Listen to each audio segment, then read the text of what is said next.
Et si le plus grand ennemi de ta tranquillité n'était pas ce qui t'arrive, mais la façon dont tu l'interprètes? Réfléchis un instant. Il y a des gens qui s'effondrent pour un petit problème et d'autres qui restent debout quand tout semble aller à l'encontre. La différence n'est pas dans la chance, mais dans l'esprit. La philosophie stoïcienne enseigne depuis des siècles une idée aussi simple qu'inconfortable. Tu ne peux pas tout contrôler, mais tu peux contrôler la façon dont tu réponds. Et soyons honnêtes, s'énerver contre ce qui ne dépend pas de nous n'a jamais rien résolu.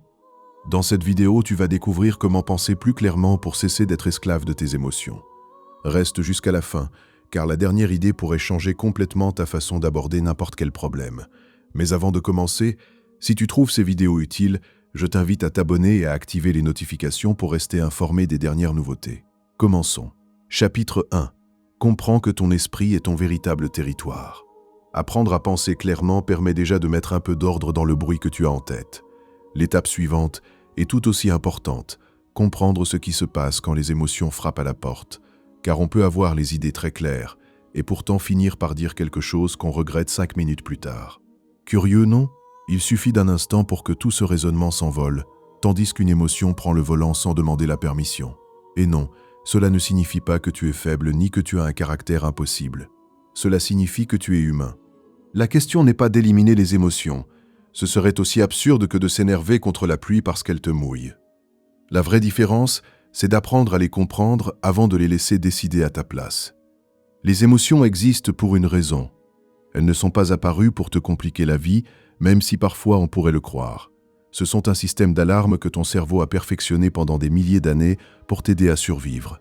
La peur te prépare à réagir face à un danger. La tristesse t'invite à t'arrêter quand tu as perdu quelque chose d'important. Et la joie renforce ce qui te fait du bien. Chaque émotion essaye de te dire quelque chose, même si elle ne le fait pas toujours avec de bonnes manières. Le problème commence quand tu confonds émotion, sentiment et humeur, comme s'ils étaient exactement la même chose. Ce n'est pas le cas. L'émotion est une réaction immédiate. Elle apparaît presque sans demander la permission et dure peu de temps. Le sentiment, c'est l'interprétation que tu fais de cette émotion, autrement dit l'histoire que tu commences à te raconter sur ce qui s'est passé. Et l'humeur, c'est ce climat intérieur qui peut t'accompagner pendant des heures, voire des jours, souvent alimenté par la manière dont tu as géré les émotions précédentes. Imagine que ton esprit est comme le ciel. Une émotion, c'est un éclair qui apparaît soudainement. Le sentiment, c'est l'explication que tu donnes à cet orage. Et l'humeur, c'est le temps qu'il fait après. Il peut se dégager rapidement ou rester nuageux longtemps. L'éclair, tu ne le contrôles pas, mais tu peux éviter de construire une maison juste en dessous. C'est là qu'entre en jeu le cerveau. Quand il se passe quelque chose qu'il interprète comme important, les zones les plus rapides réagissent avant que la partie la plus rationnelle ait le temps d'analyser la situation. C'est un mécanisme utile quand il y a vraiment un danger.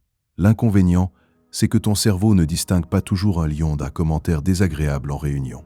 Pour lui, les deux situations peuvent activer une réponse très similaire. C'est pour ça que tu réponds souvent avant de réfléchir, que tu répliques mal, que tu prends des décisions précipitées ou que tu tires des conclusions que tu ne comprends même plus quelques heures après. Ensuite vient le calme, et cette phrase si connue apparaît. « Je ne sais pas ce qui m'a pris. » En réalité, il s'est bien passé quelque chose, sauf que ton émotion a couru plus vite que ton raisonnement. Les stoïciens comprenaient déjà cette différence il y a des siècles. La philosophie stoïcienne n'a jamais promis de faire de toi une pierre sans émotion. Ce qu'elle proposait était bien plus intelligent. Accepter que ressentir est inévitable, mais qu'agir impulsivement est un choix. Cette petite différence change complètement la façon de vivre, car voici l'une des vérités les plus inconfortables. Tu ne peux pas décider ce que tu vas ressentir. Personne ne choisit de s'énerver, d'avoir peur ou d'être triste comme on choisit le parfum d'une glace. Les émotions apparaissent. Ce qui dépend de toi, en revanche, c'est ce que tu fais ensuite. C'est comme conduire une voiture sur une route pleine de virages. Tu ne peux pas contrôler le vent ni l'état du bitume, mais tu peux tenir le volant. Si tu le lâches parce qu'une rafale t'a surpris, tu ne pourras pas blâmer le vent pour l'accident. Comment commences-tu à entraîner cette capacité? La première chose, c'est d'arrêter de lutter contre l'émotion. Plus tu essaies de l'enterrer, plus elle gagne en force. Reconnais-la par son nom, je suis énervé. J'ai peur, je ressens de la frustration. Ça peut paraître bête, mais nommer l'émotion réduit une partie de son intensité, car cela oblige ton esprit à observer avant de réagir. Ensuite, offre-toi quelques secondes, juste quelques-unes, Ce petit espace entre ce qui se passe et ta réponse peut sembler insignifiant, mais c'est là que se joue une grande partie de ton bien-être. Respirer, garder le silence ou simplement attendre avant de répondre peut éviter des problèmes qui prendraient ensuite des semaines à résoudre. Et enfin, demande-toi si la réaction que tu es sur le point d'avoir va résoudre quelque chose ou si elle servira seulement à te défouler pendant quelques secondes. Les deux ne coïncident pas toujours. Parfois, ce qui nous démange le plus de faire est précisément ce qui convient le moins. Comprendre comment fonctionnent tes émotions ne fera pas disparaître les jours difficiles. Cela n'empêchera pas non plus que tu ressentes la peur, la colère ou la tristesse, mais cela évitera que chaque émotion devienne la directrice de ta vie. Penser clairement, ce n'est pas cesser de ressentir, c'est empêcher qu'un instant émotionnel décide à la place de la personne que tu veux être. Car au final, la liberté n'apparaît pas quand tu contrôles tout ce qui arrive, mais quand tu apprends à choisir comment tu y réponds. La sérénité ne naît pas de l'absence de ressenti, mais du fait d'apprendre à marcher aux côtés de ce que tu ressens sans le laisser tracer ton destin. Maintenant que tu comprends que tu ne peux pas empêcher les émotions d'apparaître, mais que tu peux décider quoi en faire, une question inévitable se pose. Comment penser clairement quand, à l'intérieur, tout semble être en feu?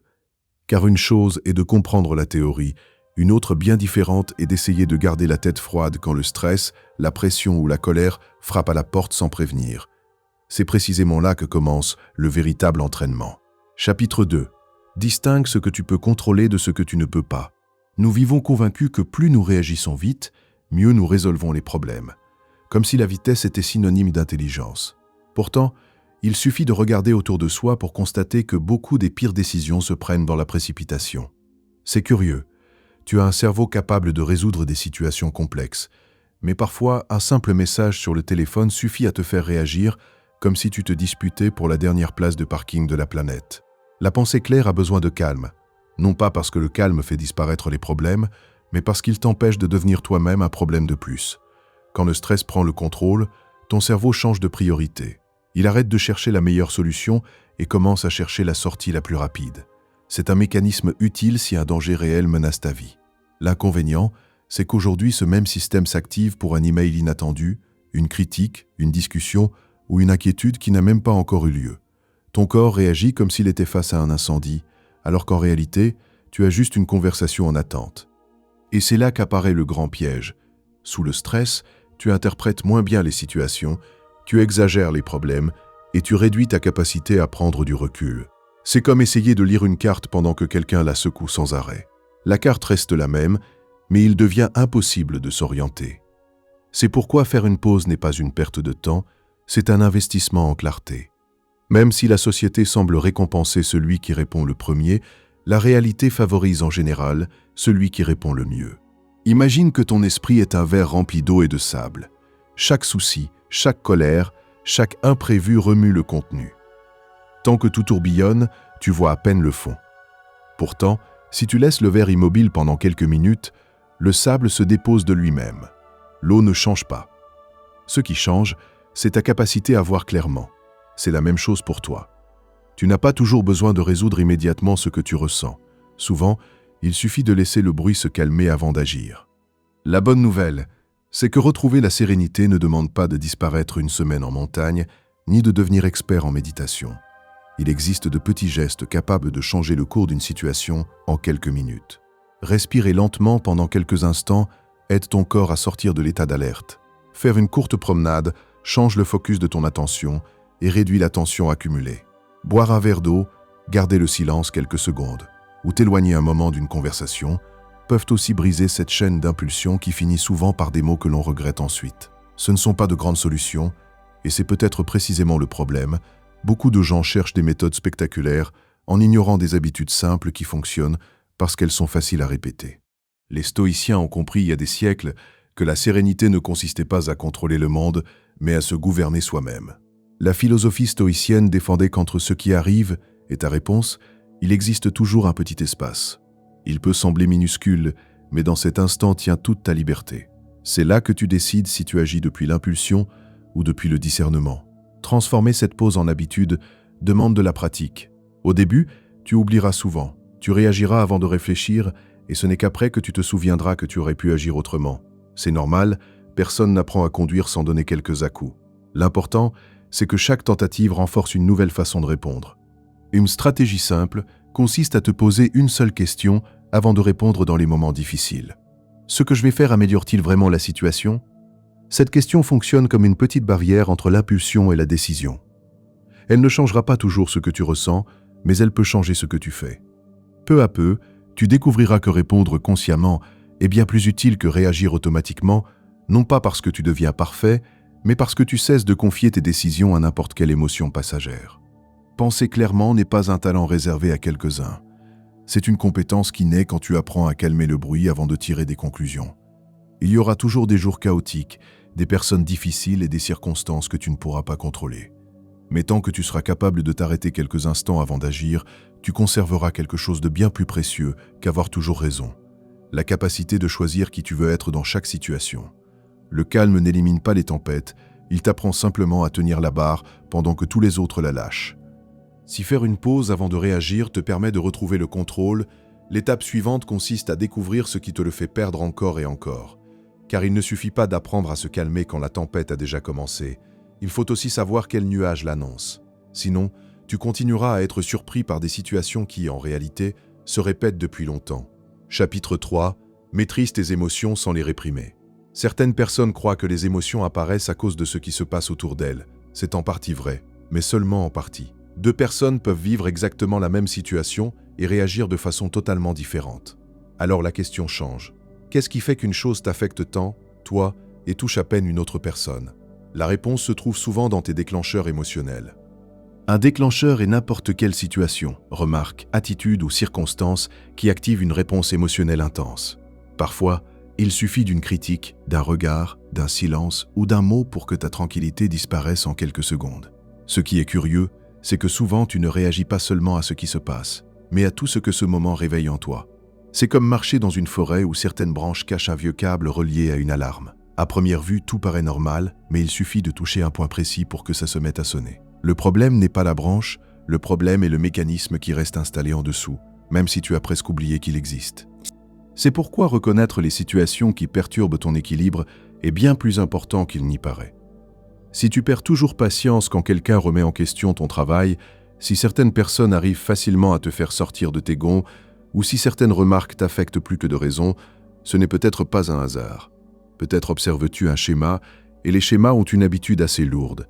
Ils se répètent jusqu'à ce que tu décides d'y prêter attention.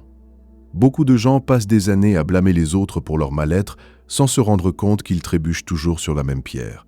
Ils changent de travail, de partenaire ou d'amis en espérant que le problème disparaisse. Pourtant, la pierre semble avoir l'étrange capacité de déménager avec eux. Quelle coïncidence suspecte. Détecter ces comportements répétitifs exige de s'observer avec sincérité. Demande-toi quelles situations arrivent à te déstabiliser fréquemment, ce qu'elles ont en commun, quelles émotions apparaissent en premier, ce que tu fais ensuite. Pas pour te juger, mais pour te comprendre. La philosophie stoïcienne insistait sur le fait que la connaissance de soi était un outil indispensable pour vivre sereinement. Les stoïciens savaient que personne ne peut gouverner ce qu'il ne connaît même pas. Avant d'essayer de contrôler une réaction, il faut d'abord découvrir d'où elle vient, et c'est là qu'entrent en jeu les expériences passées. Même si tu n'en es pas toujours conscient, beaucoup de tes réponses actuelles ont des racines anciennes. Une critique peut te blesser davantage parce que pendant des années, tu as senti que ce n'était jamais suffisant. Un rejet peut réveiller une peur qui t'accompagne depuis longtemps. Même une simple dispute peut activer des émotions qui n'appartiennent pas vraiment à ce moment-là, mais à des histoires restées ouvertes depuis longtemps. Cela ne signifie pas vivre prisonnier du passé, ni chercher des coupables à tout. Cela signifie comprendre que le passé laisse des traces, et les connaître évite qu'elles conduisent ton présent sans que tu t'en rendes compte. Imagine que tu portes un sac à dos depuis des années.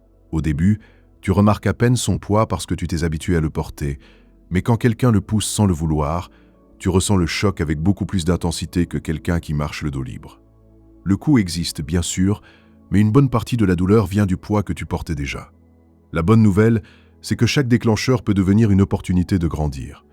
Au lieu de te demander pourquoi cette situation t'arrive encore, essaye de te demander ce qu'elle essaie de t'enseigner.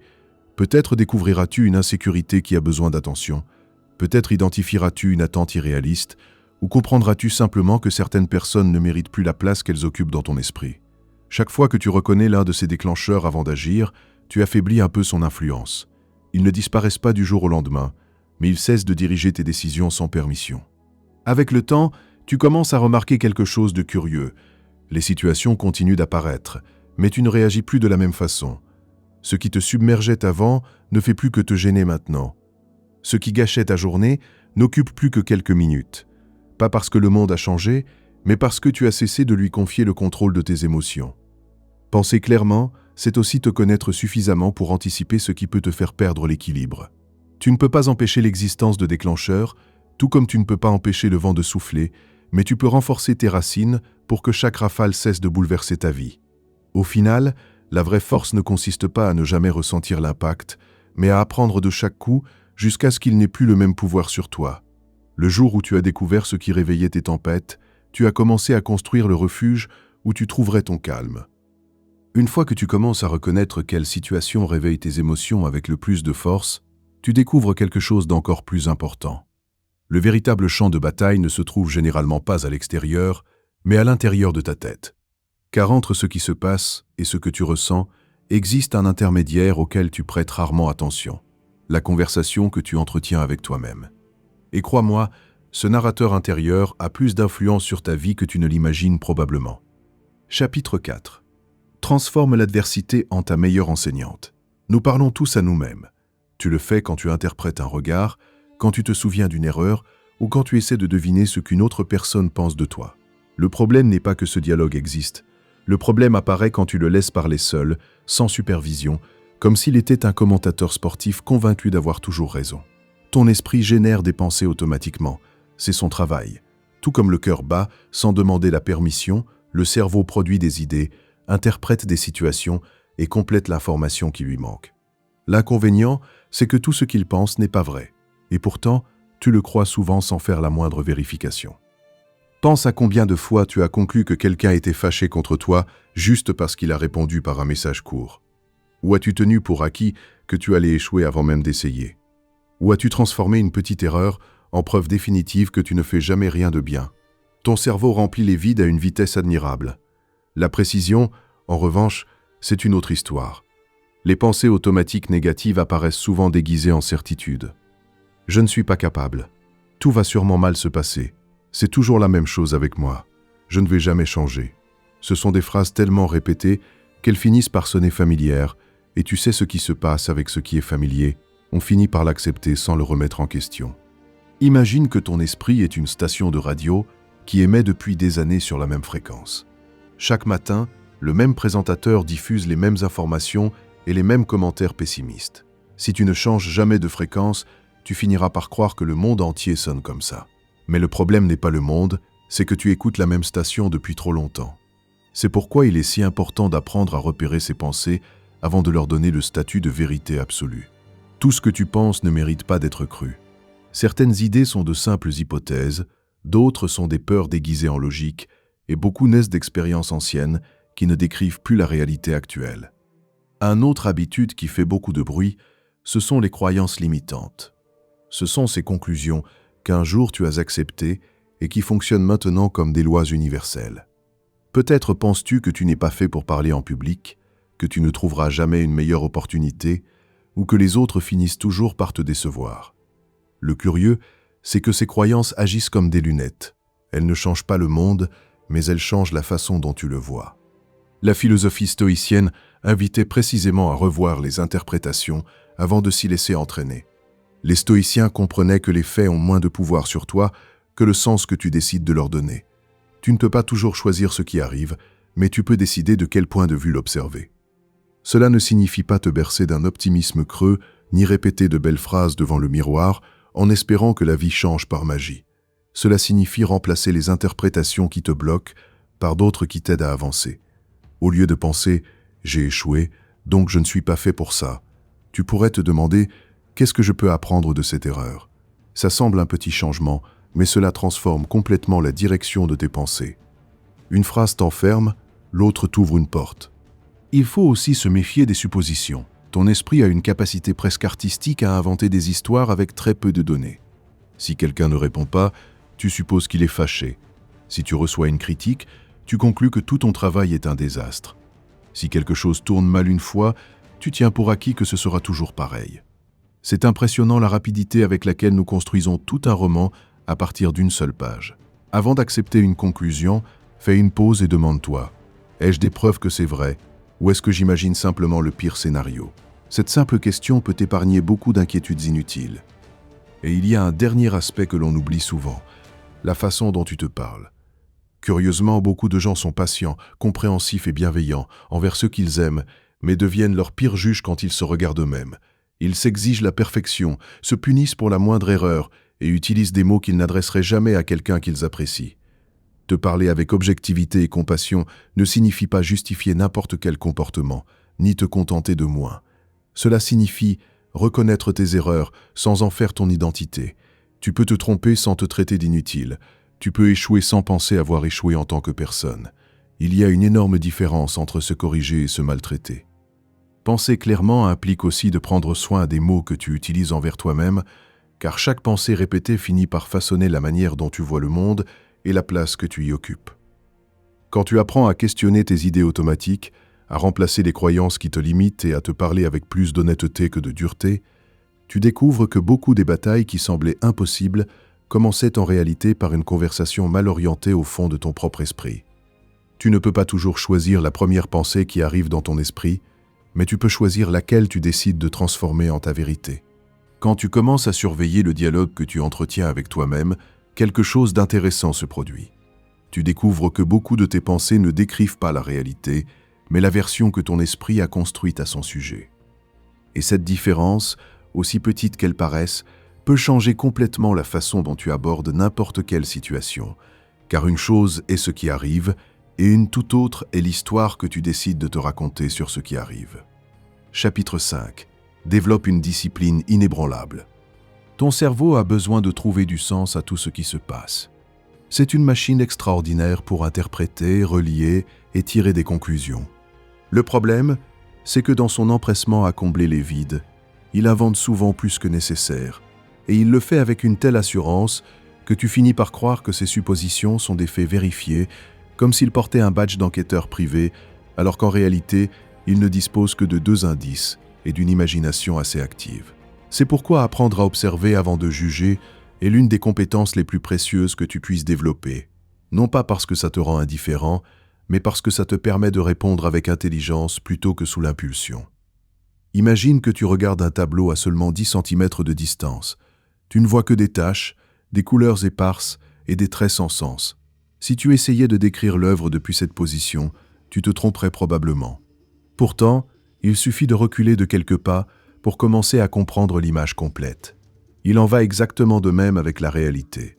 Quand tu réagis trop vite, tu juges depuis une distance si courte que tu ne vois qu'une partie de l'histoire. Une question mérite alors d'être posée fréquemment. Qu'est-ce qui est réellement un fait? Et qu'est-ce que je suppose? Ça semble être une différence sans importance, mais ça ne l'est pas. Un fait pourrait être que quelqu'un n'a pas répondu à ton message. L'interprétation, c'est de penser qu'il t'ignore parce que tu ne comptes plus pour lui. Un fait, c'est que tu as commis une erreur pendant une présentation. L'interprétation, c'est de conclure que tout le monde pense que tu es incompétent. Les faits sont généralement simples. Les interprétations, en revanche, ont une créativité surprenante, et plus tu ressens de peur, de stress ou d'insécurité, plus ton esprit écrit de romans. Certains ont un scénario tellement dramatique que même le meilleur scénariste n'aurait pas osé le présenter. C'est le terrain parfait pour que naissent les exagérations et les pensées catastrophiques. Il suffit d'un petit problème pour te convaincre que tout va mal se passer. Un contretemps devient un désastre. Une difficulté passagère devient une condamnation permanente. Ton esprit prend une étincelle et avant même que tu t'en rendes compte, il a déjà imaginé un incendie de forêt. La philosophie stoïcienne mettait précisément en garde contre cette habitude. Les stoïciens comprenaient que la souffrance ne naissait pas toujours des événements, mais des jugements précipités qu'on portait sur eux. Ils ne proposaient pas d'ignorer les problèmes, mais de les contempler tels qu'ils étaient, sans leur ajouter des couches de peur, de dramatisme ou d'anticipation qui n'existaient pas encore. Cela ne signifie pas penser que tout ira bien simplement parce que oui. Cela signifie regarder la réalité sans la déformer, ni plus sombre ni plus brillante, simplement telle qu'elle est. Une pratique très utile consiste à devenir, pendant quelques minutes, le journaliste de ta propre vie. Un journaliste sérieux ne publie pas des rumeurs comme s'il s'agissait de faits. Il vérifie d'abord l'information. Fais la même chose avec tes pensées. Quand une situation te perturbe, décris uniquement ce que tu pourrais filmer avec une caméra, sans opinion, sans étiquette et sans interprétation. Ensuite, demande-toi quelles autres explications pourraient exister en plus de la première que tu as imaginée. Souvent, tu découvriras qu'il existe plusieurs possibilités raisonnables et que tu as choisi la pire sans aucune preuve. Il est également utile de chercher des preuves avant de tirer des conclusions. Si tu penses que tu ne fais jamais rien de bien, essaie de trouver des preuves objectives. Si tu es convaincu que tout va mal se passer, demande-toi sur quelles données se base cette affirmation. Souvent, tu découvriras que ta certitude était construite sur des émotions intenses et non sur des faits. C'est curieux comme on exige des preuves quand quelqu'un nous raconte une rumeur, mais qu'on accepte sans les questionner toutes les histoires que fabrique notre propre tête. On dirait qu'on a un détecteur de mensonges pour les autres et un pass VIP pour nos propres inquiétudes. Avec le temps, cette façon de penser change la manière dont tu prends tes décisions. Au lieu d'agir depuis la peur ou l'impulsivité, tu commences à t'appuyer sur les preuves, tu analyses avant de répondre, tu écoutes avant de juger et tu acceptes de ne pas toujours disposer de toute l'information. Loin d'être un signe de faiblesse, reconnaître qu'on ne sait pas tout est souvent l'une des plus grandes preuves d'intelligence. Penser clairement exige d'apprendre à distinguer la réalité des histoires que ton esprit construit autour d'elle. Les faits sont le sol solide sur lequel tu peux marcher. Les interprétations, si tu ne les révises pas, peuvent devenir des sables mouvants. Plus tu pratiques l'habitude d'observer avant de conclure, moins tu laisses de place à la peur inutile, et plus il y a de place pour des décisions sereines, conscientes et justes. Au final, la clarté ne consiste pas à tout voir, mais à cesser de confondre tes pensées avec la réalité. Ce n'est pas la réalité qui te trompe le plus souvent, ce sont les histoires que tu inventes avant de la connaître complètement. Quand tu apprends à distinguer les faits des histoires qu'invente ton esprit, tu fais un pas énorme vers la pensée claire. Cependant, il reste encore un défi important, car aussi bien que tu comprennes ce qui se passe, il y aura des moments où les émotions arriveront avec une telle intensité qu'il semblera impossible de garder l'équilibre. C'est là que tout ce que tu as appris jusqu'à présent est vraiment mis à l'épreuve. Chapitre 6. Élimine la peur de l'échec et du jugement des autres. Tu n'as pas besoin d'attendre que la vie soit tranquille pour te sentir en paix. Si c'était le cas, tu vivrais en attendant un jour qui n'arrivera probablement jamais. Il y aura toujours quelqu'un pour promener ta patience sans intention de te la rendre. Des problèmes inattendus surgiront, où tu devras affronter des situations que tu préférerais éviter. La question n'est pas de leur échapper, mais d'apprendre à les traverser sans qu'elles t'emportent. La colère, par exemple, se présente souvent déguisée en force. Elle te fait croire qu'élever la voix, répondre immédiatement ou exploser démontrera de l'assurance. Pourtant, il suffit d'observer les conséquences pour découvrir que c'est presque toujours le contraire qui se produit. La colère, c'est comme essayer d'éteindre une bougie en lui jetant un seau d'essence. Pendant quelques secondes, on a l'impression de faire quelque chose, mais le résultat est généralement bien pire. Quand tu remarques que la colère commence à grandir, évite d'en devenir le haut-parleur. Ne réponds pas à la première impulsion. Si tu peux, éloigne-toi quelques minutes de la situation, non pas pour fuir, mais pour empêcher l'émotion de décider à ta place. Parfois, le plus grand acte de maîtrise de soi consiste à garder le silence quand tout en toi veut avoir le dernier mot. La frustration fonctionne autrement. Elle apparaît quand la réalité s'obstine à ne pas suivre le scénario que tu avais écrit dans ta tête. Les choses ne se passent pas comme prévu, quelqu'un n'agit pas comme tu l'imaginais, ou l'effort ne produit pas le résultat souhaité. Vient alors cette sensation désagréable de pousser une porte qui s'ouvre dans l'autre sens. Dans ces moments, il convient de se rappeler une question simple. Luttes-tu contre le problème ou contre le fait que le problème existe? Ça semble pareil, mais ça ne l'est pas. Dépenser de l'énergie à protester parce que la réalité ne correspond pas à tes attentes change rarement la réalité. Ce qui change, c'est la taille de ton épuisement. Une autre émotion qui joue souvent de mauvais tours, c'est l'anxiété. Elle a une capacité particulière à te faire vivre des situations qui ne se sont pas encore produites. Pendant que ton corps reste dans le présent, ton esprit a déjà voyagé vers le pire dénouement possible et a réservé une place au premier rang.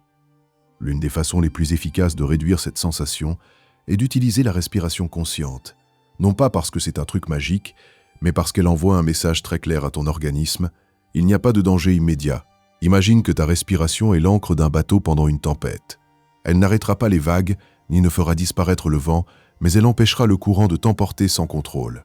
Respirez lentement, en amenant l'air jusqu'à l'abdomen et en le relâchant calmement pendant quelques minutes, aide à diminuer l'intensité de la réponse émotionnelle et permet à ton esprit de retrouver sa clarté. Vient ensuite la peur, peut-être l'émotion la plus incomprise de toutes. Beaucoup de gens croient que le courage consiste à ne pas ressentir la peur. Pourtant, ce serait aussi peu réaliste que d'espérer marcher sous la pluie sans se mouiller. La peur fait partie de la vie. La différence, c'est de décider si elle sera un conseiller prudent ou un geôlier. La gérer ne signifie pas l'ignorer, mais l'écouter sans toujours lui obéir.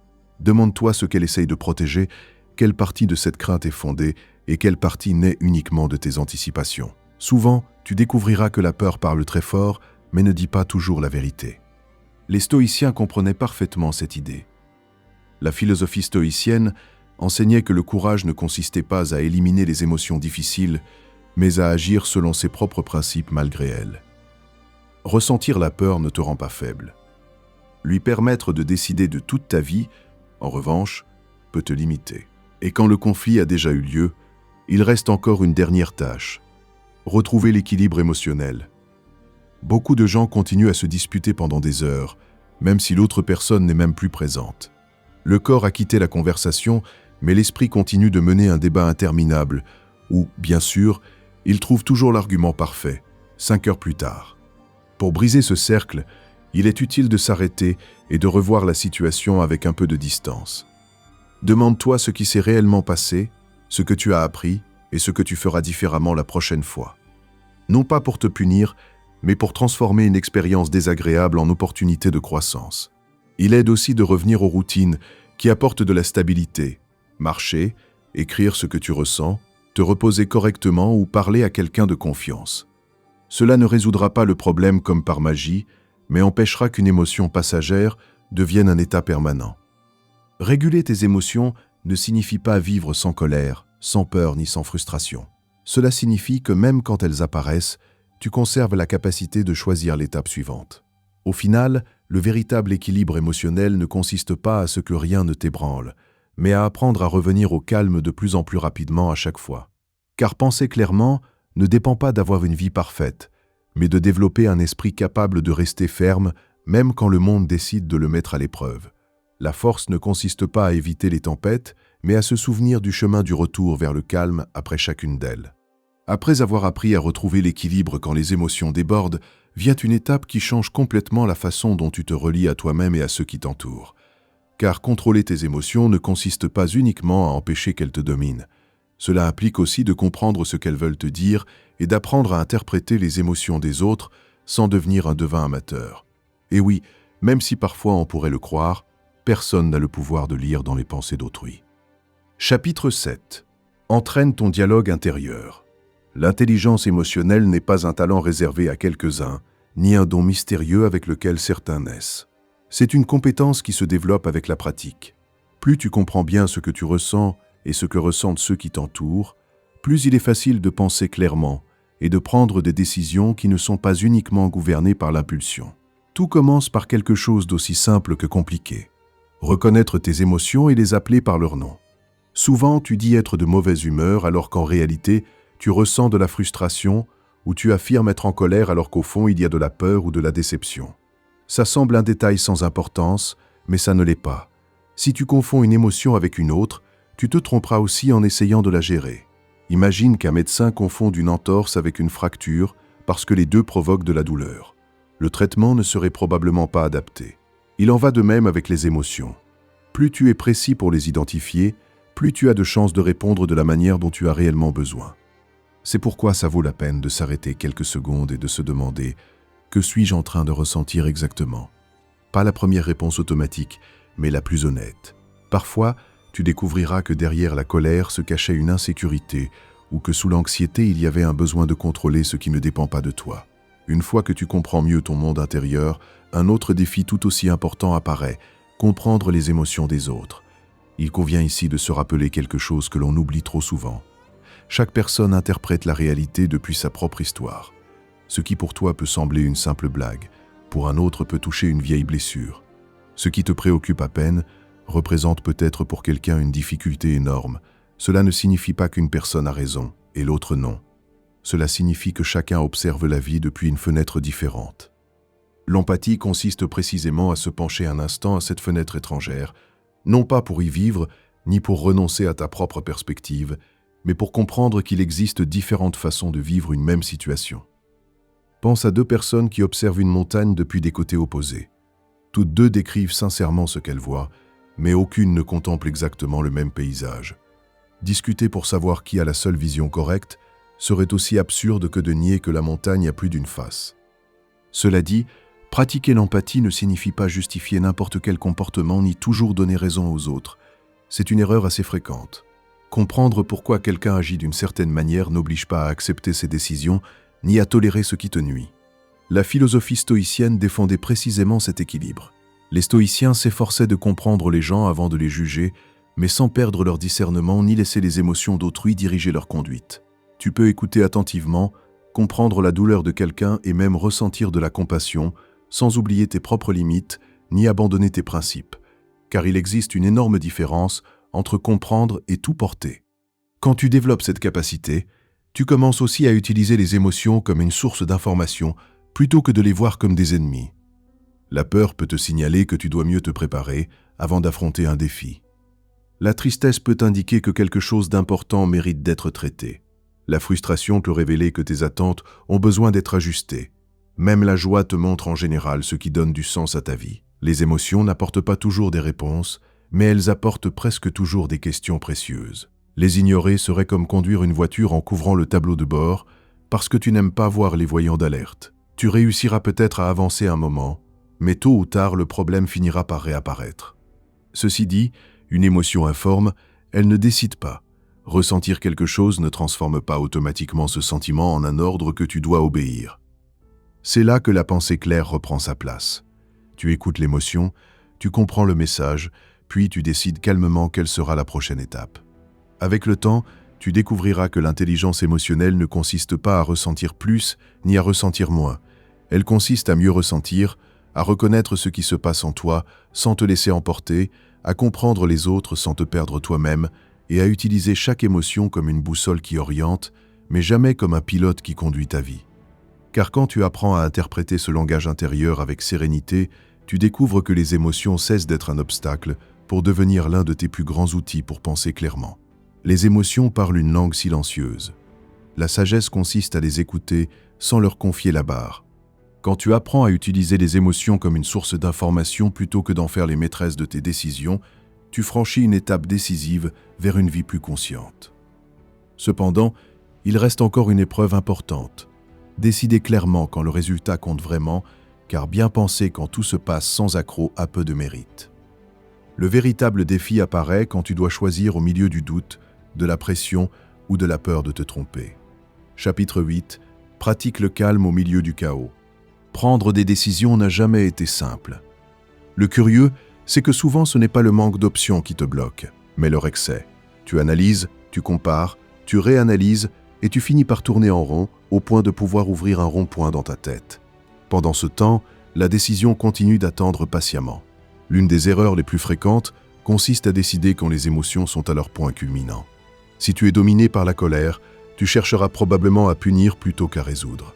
Si tu agis depuis la peur, tu auras tendance à éviter tout risque, même ceux qui pourraient te faire grandir, et si l'euphorie tient le volant, tu promettras peut-être plus que tu ne peux tenir, ou tu prendras des chemins que tu n'aurais jamais choisi l'esprit tranquille. Les émotions intenses sont excellentes pour attirer ton attention, mais assez mauvaises pour diriger des décisions importantes. Elles sont comme un ami qui parle très fort dans une réunion. Il peut signaler un vrai problème, mais ça ne veut pas dire qu'il faille le laisser prendre toutes les décisions pour le groupe. C'est pourquoi, chaque fois que c'est possible, retarde les décisions importantes quand tu remarques qu'une émotion occupe trop de place. Dormir une nuit avant de répondre, attendre quelques heures ou simplement te donner du temps pour retrouver le calme peut éviter des erreurs difficiles à corriger. L'urgence émotionnelle est souvent une mauvaise conseillère, même si elle essaie de te convaincre que tout doit se résoudre immédiatement. Une fois que tu retrouves une certaine sérénité, vient le moment de regarder la situation avec du recul. Imagine que tu observes un chemin depuis le flanc d'une montagne. D'en haut, tu peux distinguer les détours, les obstacles et le parcours complet. Maintenant, imagine que tu marches dans la forêt. Tu vois à peine quelques mètres devant toi. Les décisions impulsives ressemblent beaucoup à cette seconde image. Elles ne contemplent que le pas suivant. Penser clairement exige de monter, ne serait-ce que quelques minutes, sur cette montagne imaginaire d'où le panorama est bien plus large. Une façon simple de le faire consiste à te demander quels avantages et quelles conséquences aura chaque option, pas seulement aujourd'hui mais aussi dans quelques mois. Beaucoup de décisions semblent bonnes parce qu'elles soulagent un problème immédiat, mais finissent par créer des difficultés bien plus grandes avec le temps. D'autres, en revanche, sont inconfortables au début et finissent par offrir les meilleurs résultats. Ce regard à long terme est l'un des outils les plus utiles pour éviter que l'impulsion décide à ta place. Cela dit, même en analysant la situation avec calme, il y a quelque chose qui continuera à t'accompagner: l'incertitude. Et il convient ici d'accepter une réalité peu confortable. Tu n'auras jamais toute l'information que tu voudrais. Il existera toujours une marge de doute. Attendre le moment parfait pour décider est souvent une autre façon élégante de ne jamais décider. C'est comme vouloir traverser une rivière en attendant que l'eau cesse complètement de bouger. Tu peux passer ta vie assis sur la rive à contempler le courant. Pendant ce temps, ceux qui acceptent que l'eau soit toujours en mouvement finissent par atteindre l'autre rive. Les stoïciens ont parfaitement compris cette idée. La philosophie stoïcienne enseignait que l'obsession de contrôler chaque détail ne fait qu'alimenter l'anxiété. Ce qui est censé, ce n'est pas d'éliminer l'incertitude, mais d'agir avec discernement, en utilisant les meilleures informations disponibles, en acceptant que le résultat ne dépendra jamais entièrement de toi. Cela ne signifie pas décider à l'aveugle. Cela signifie cesser d'exiger des certitudes impossibles avant de faire un pas. Pour y parvenir, il est utile de construire un processus personnel de prise de décision. Tu n'as pas besoin de formules compliquées, il suffit d'une séquence simple. D'abord, définis clairement quel est le vrai problème. Souvent, tu dépenses de l'énergie à résoudre des questions secondaires pendant que le véritable sujet attend toujours. Ensuite, rassemble les faits que tu connais et sépare ces données de tes suppositions. Tu as déjà vu comment ton esprit adore combler les vides avec des histoires assez imaginatives. Ensuite, analyse les options disponibles et demande-toi laquelle se rapproche le plus de tes valeurs, pas seulement de tes émotions du moment. Enfin, accepte que toute décision implique de renoncer à quelque chose. Choisir signifie toujours laisser d'autres chemins derrière soi, et cela fait partie de la vie, pas d'une erreur. Avec le temps, tu découvriras que bien décider ne consiste pas à toujours avoir raison. Personne n'a ce privilège. La vraie différence réside dans la construction d'une méthode qui réduit les impulsions, augmente la clarté et te permet d'apprendre même quand le résultat n'est pas celui espéré. Penser clairement n'élimine pas l'incertitude, ni ne garantit des décisions parfaites. Ce que ça fait, c'est empêcher que la peur, l'impatience ou l'enthousiasme du moment occupent la place qui revient au discernement.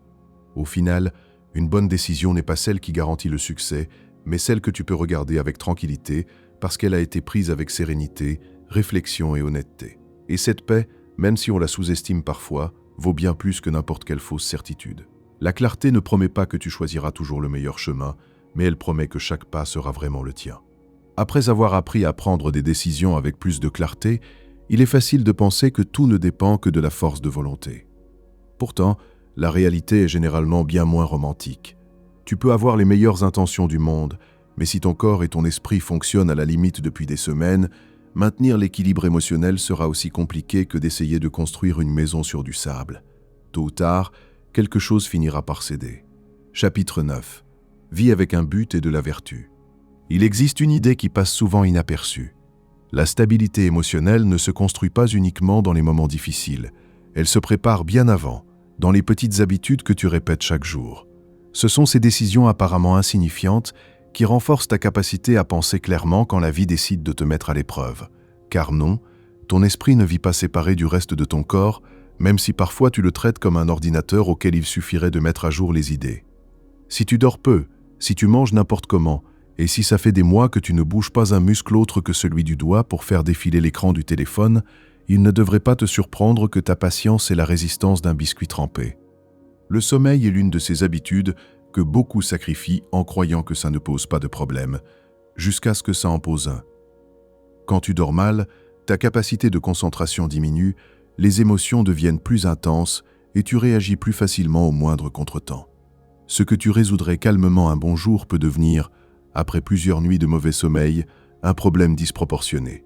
Bien dormir n'élimine pas les conflits, mais ça t'offre un esprit bien mieux préparé pour les affronter. Il se passe quelque chose de similaire avec l'alimentation. Il ne s'agit pas de poursuivre un régime parfait, ni de transformer chaque repas en cours de nutrition. Il s'agit de comprendre que ton cerveau a aussi besoin d'énergie de qualité pour fonctionner correctement.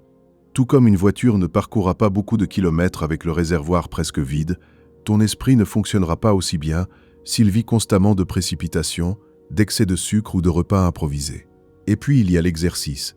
Beaucoup de gens le considèrent uniquement comme une question esthétique, alors qu'en réalité, c'est un outil extraordinaire pour préserver l'équilibre émotionnel. Bouger le corps aide à libérer les tensions, améliore l'humeur et réduit une bonne partie du stress accumulé pendant la journée.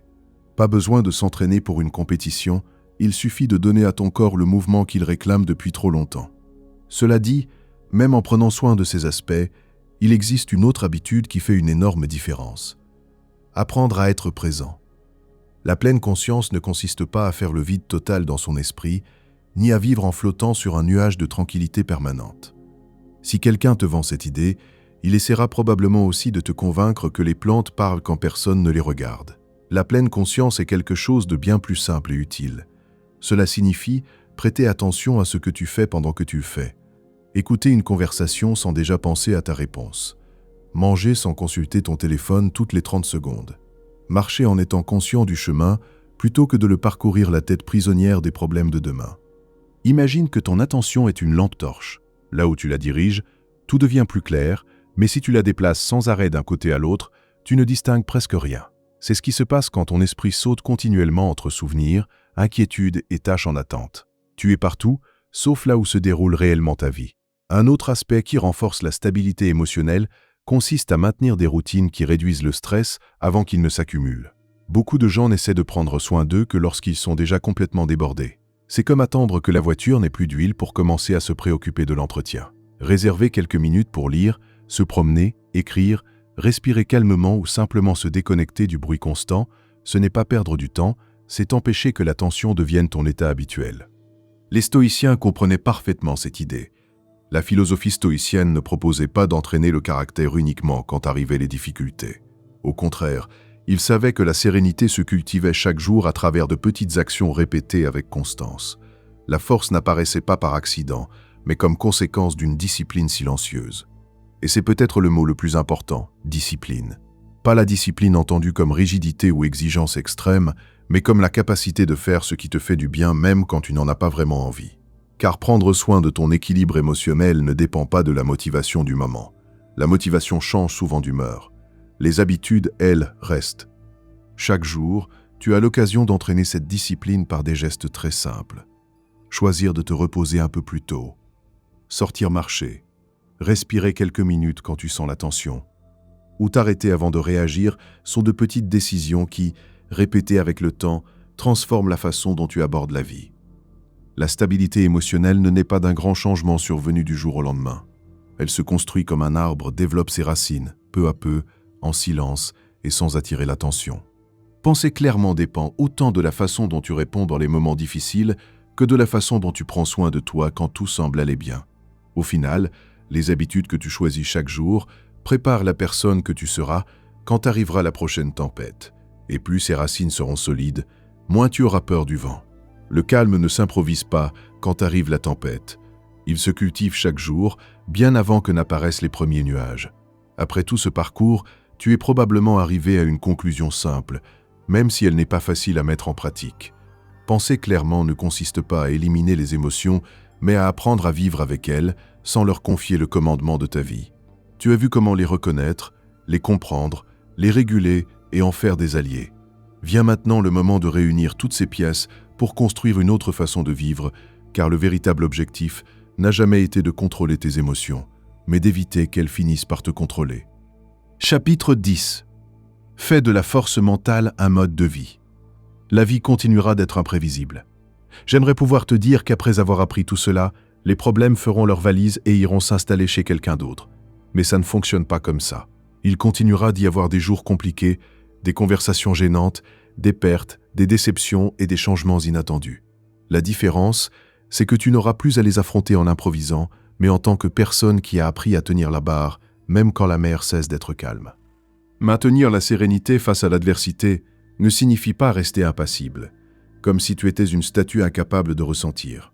Cela signifie que même si, à l'intérieur, apparaissent la peur, la frustration ou la tristesse, tu ne laisseras pas ces émotions décider automatiquement à ta place.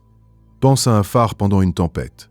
Il n'arrête pas les vagues, ne calme pas le vent, n'empêche pas la pluie. Pourtant, il reste ferme pendant que tout change autour de lui. Sa fonction n'est pas de contrôler la mer, mais d'offrir un repère stable. Toi aussi, tu peux devenir ce phare, non pas parce que le monde cesse de bouger, mais parce que tu cesses de bouger au rythme de chaque secousse. Heureusement, beaucoup des situations que tu considères aujourd'hui comme des obstacles finiront par être parmi les leçons les plus précieuses de ta vie. Quand quelque chose tourne mal, ta première réaction est souvent de te demander « Pourquoi ça m'arrive à moi ?» C'est une réponse compréhensible, mais rarement utile. Il existe une autre question bien plus puissante. Qu'est-ce que je peux apprendre de ça ? Ce petit changement transforme la façon dont tu observes les difficultés. Ça ne veut pas dire que tu prends plaisir à souffrir, ni que tu applaudis les problèmes. Ça signifie que tu cesses de les voir uniquement comme des ennemis et que tu commences à découvrir l'entraînement qu'ils cachent. C'est comme l'arbre qui pousse dans une zone très venteuse. Au début, ça semble un désavantage. Pourtant, c'est précisément cette résistance qui oblige ses racines à s'enfoncer toujours plus profondément. Quand arrive une vraie tempête, cet arbre reste souvent debout, tandis que d'autres, ayant poussé dans des conditions plus confortables, finissent par tomber. Nous, les humains, ne sommes pas si différents. Chaque défi peut renforcer quelque chose en toi si tu décides de l'affronter avec une attitude ouverte. Une erreur peut t'enseigner l'humilité. Une perte peut t'aider à mieux apprécier ce qui compte. Une déception peut te montrer quelle personne mérite vraiment ta confiance. Le problème n'est pas toujours ce qui arrive, mais de gâcher l'occasion d'en tirer une leçon. C'est précisément ça, construire un état d'esprit résilient. La résilience ne consiste pas à faire semblant que rien ne fait mal, ni à répéter des phrases optimistes pendant que tout s'effondre. Elle consiste à accepter que la vie changera plusieurs fois et à développer la capacité de t'adapter sans perdre ton essence. Observe le bambou pendant une tempête. Il se penche quand le vent souffle fort, mais se casse rarement. Sa force ne naît pas de sa résistance à tout, mais de savoir quand céder sans cesser d'être enraciné. Parfois, nous confondons rigidité et force, alors qu'en réalité la vraie force s'accompagne souvent d'une certaine flexibilité. Les stoïciens ont compris cette idée il y a des siècles. La philosophie stoïcienne n'a jamais proposé de vivre sans émotion ni de devenir quelqu'un de froid ou de distant. Bien au contraire. Elle invitait à développer une raison capable d'orienter les émotions, pas de les écraser. Car une vie gouvernée uniquement par l'impulsion est chaotique. Mais une vie qui ignore complètement ce qu'elle ressent perd aussi une part essentielle de son humanité. Cet équilibre est la véritable destination de ce chemin. Concevoir une vie guidée par la raison ne signifie pas transformer chaque décision en calcul mathématique.